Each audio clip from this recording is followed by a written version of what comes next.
Hey, this is Matt once again. Welcome back to another video. There's another paid request, this time for Jonathan Lindsey. And for those interested in requesting pretty much any type of videos, feel free to send them either directly to my PayPal or my Patreon. Both links are down below in the info box.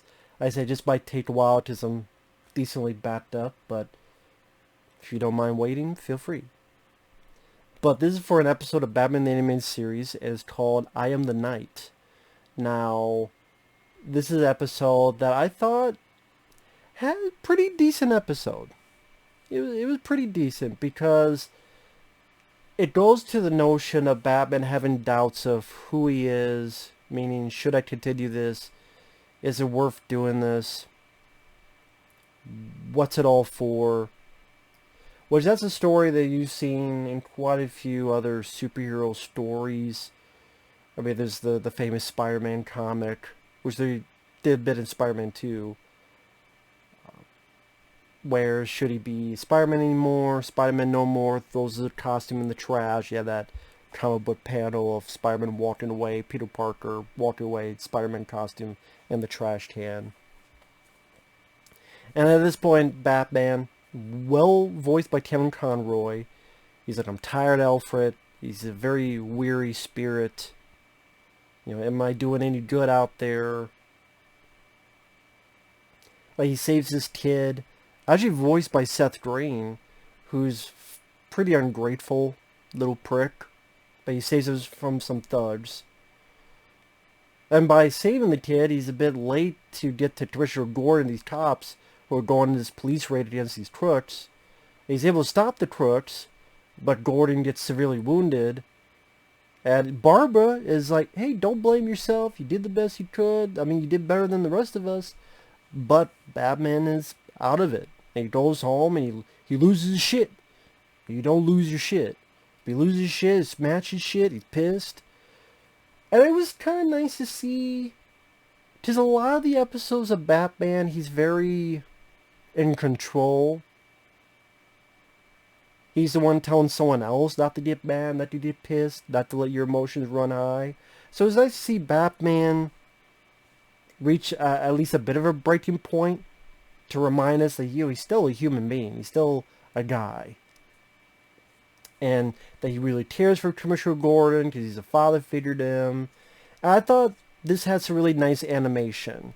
Like the way Gordon is lying down, that the way that angle is kind of reminds him of how his parents died.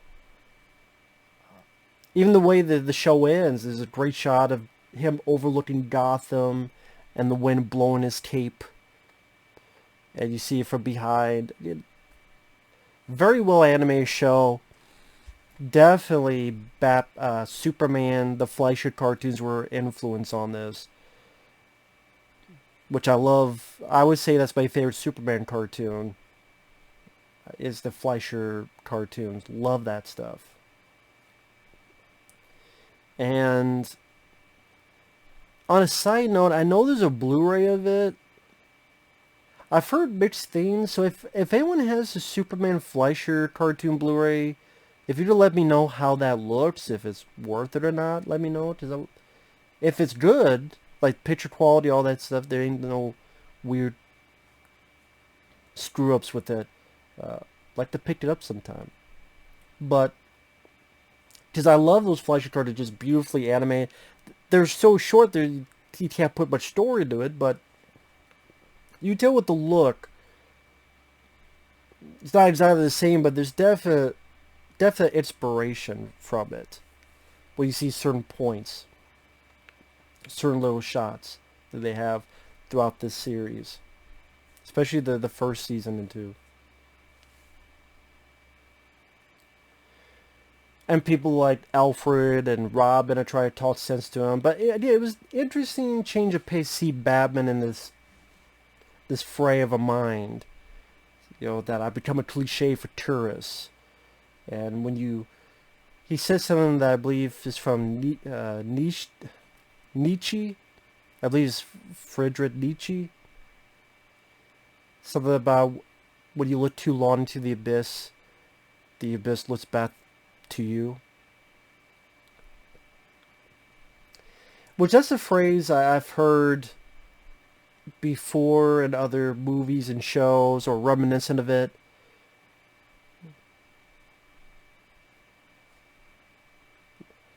What was another phrase I heard? When you dance with the devil don't change, the devil changes you.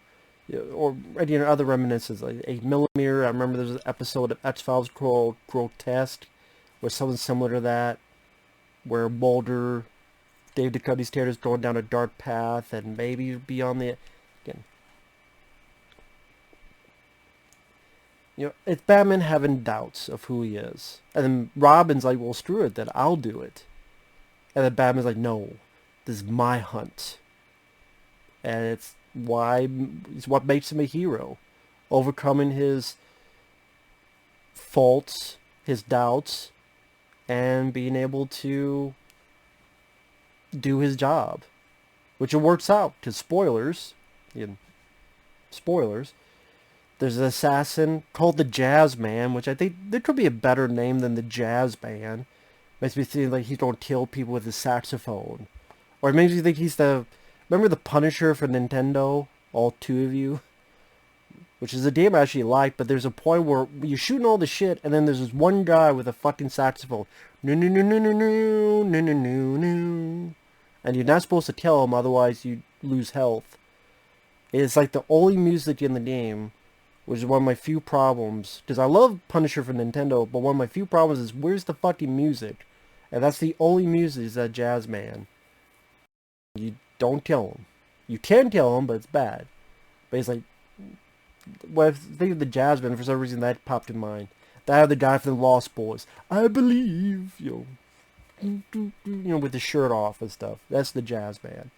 Again, for an assassin, the Jazz Man, kill people with jazz hands. Anyway, I don't care if that was in the comics or not. I don't care. But again, you did some nice moments of animation, like when he's fighting the guy and it's in Gordon's hospital room, and nice bit of slow-mo where he throws the batarang and it hits the gun, the chamber, the barrel, direct hit. Okay, cool. It's not all the time they use slow-mo, which is actually nice because when it is used, at least with the episodes I've seen, I haven't seen slow-mo used. So that when it is used, it's, okay, there's something special to this, or there's something unique to this. Now, yes, there are movies and directors that use slow-mo all the time and still make it work. John Woo is one of those. And there's some that don't, and you just want to beg them to stop, like Zack Snyder.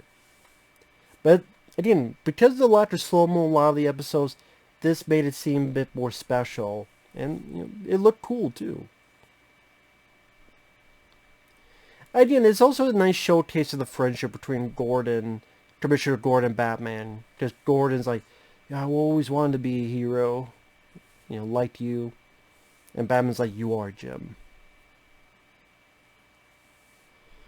And you find out that Seth Green, he worked out, and I owe it to you, Batman. And Batman smiles, and then you get that really nice looking shot. So, it was a pretty decent episode. I thought it was a pretty decent episode. I liked it. Again, it was a nice change of pace storyline-wise. It was well animated. Some nice looking shots or bits of slow-mo. And again, it was nice to remind the viewer that Batman is still human. And even he can have doubts. So, he's not just some machine that just goes from A to B to C. And Seth Green, man, it seems like anywhere I turn is Seth Green. He's a voice in the Ninja Turtles cartoon, one of the ones that sucked. And then he's in Austin Powers. He was in Buffy the Vampire Slayer. He was in, well, I guess he's not in everything. I remember he was on WWE at one point. Family Guy. Robot Chicken, which I like. Grade the Bunny, which I remember liking, but only lasted 1 year. I guess he's not everywhere, what I'm talking about, but I do like Seth Green. It was nice to hear him there. I like him in Idle Hands, among others. I know they got a Blu-ray recently, but I'm going off tangent. But yeah, pretty decent episode. I Am the Night.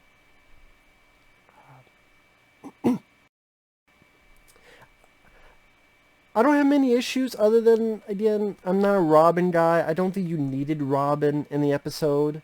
Just the stuff he was saying Alfred could have done. And then, I mean, other than he's ready to go out and Batman says, no, this is my hunt. I did like that bit. But at least Robin's used to little effect and Batman does do the business himself at the end. And, to be fair, Robin did serve his purpose. Yeah, I'm just one of those guys. I'm more of a Batman solo guy. I've never been a Batman and Robin guy. But again, Robin's not in it that much. Also, I like that Barbara didn't blame Batman, so she wasn't being a bitch. She seemed like she was still in character, being a smart guy, like smart girl. There is no reason to blame Batman, but Batman blamed himself because he's emo. But I mean, seriously, he is emo, but kind of a badass emo. But it's one of those things that's part of Batman's MO, that he cares. And he lives with the guilt of what happened to his parents and not wanting for that to happen again. So it does. It's one of those episodes that does showcase why many people feel this show, this series, is above the norm for a cartoon. Like, I'm a Ninja Turtles fan. I will have begged to have a Ninja Turtles episode. Even the 2003, which I love. It's my favorite cartoon because I love those characters so much.